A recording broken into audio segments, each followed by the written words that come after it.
இது நேத்து ஈவினிங் எடுத்த வீடியோ. நம்ம வீட்டு ஏசி கொஞ்சமா மக்கர் பண்ண ஆரம்பிச்சிருச்சா, எப்பவும் சர்வீஸ் கூப்பிடுற அண்ணன கூப்பிட்டு பார்த்தாச்சு.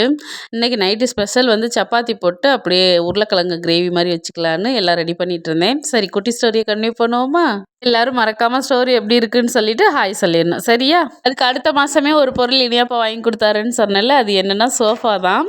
நான் வந்துட்டு கீழ உட்காந்து எந்திரிச்சுக்கிட்டு இருப்பேன். அப்ப சேர்லலாம் உட்கார விட மாட்டார். டைல்ஸ் தரைக்கு சேர் வலிக்கிரும் அப்படின்னு ஆல்ரெடி கன்சீவ் ஆகுறதுக்கு முன்னாடி சேர்ல உட்காந்து கீழ விழுந்திருக்கேன். அதனால பயந்துட்டு சேர்ல உட்காரவே விட மாட்டாரு. டக்குன்னு சோஃபா வாங்கி குடுத்துட்டாரு. அதுக்கப்புறம் சாப்பிடுறது, தூங்குறதுன்னு எல்லாமே அந்த சோஃபாலயே பழகிருச்சு.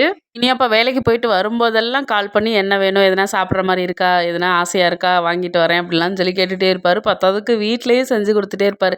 எதனா சொல்லிட்டேன்னா போதும், உடனே செஞ்சு குடுத்துருவாரு. எனக்கு அப்பதான் தெரியும் இனியாப்பாவுக்கு நல்லா சமைக்கவே தெரியும் அப்படின்றது. ஃபர்ஸ்ட்டு தம்பி கன்சீவா இருக்கும்போது வந்து எனக்கு ஃபுல்லா வெஜ் தான் பிடிக்கும். நான்வெஜ் ஐட்டம் சுத்தமா பிடிக்காம போயிருச்சு. பிரியாணினா அவ்வளோ உயிர் எனக்கு. ஆனா அதோட ஸ்மெல்ல கண்டாலே பிடிக்காம போயிருச்சு. மத்தது பிடிச்சதெல்லாம் வாங்கி குடுத்தாலும் இனியாப்பாவுக்குன்னு ஒரு ரூல்ஸ் இருக்கு. நைட்டே அத்திப்பழத்த ஊற வச்சுருவாரு ஒரு டம்ளர்ல. காலையில எந்திரிச்சு அத மென்னு சாப்பிட்டுட்டு அந்த 1 டம்ளர் தண்ணியும் குடிச்சிரணும். அது அவர் வேலைக்கு கிளம்புறதுக்குள்ள அத நான் பண்ணணும். இல்லைன்னா சண்டை வரும். அதுக்கப்புறம் கருப்பு திராட்சைலாம் ஊற வச்சு சாப்பிட சொல்லுவாரு. இந்த மாரி சாப்பிடுற டயத்துல எனக்கு வாமிட் வருமா, 2 பேத்துக்கு சண்டையே வரும். ஆனா ஸ்ட்ரிக்ட்டா அத சாப்பிட்டு தான் ஆவணும். அது என்னைக்குமே நான் ஸ்கிப் பண்ணக்கூடாது. அப்படி சாப்பிட்டதுனால தான் எனக்கு ஹச்சிபி லெவல்லாம் கரெக்ட்டா இருந்துச்சு. அடுத்த ஸ்டோரிய நெக்ஸ்ட் வீடியோல பார்க்கலாம். மீண்டும் சந்திப்போம். டாடா.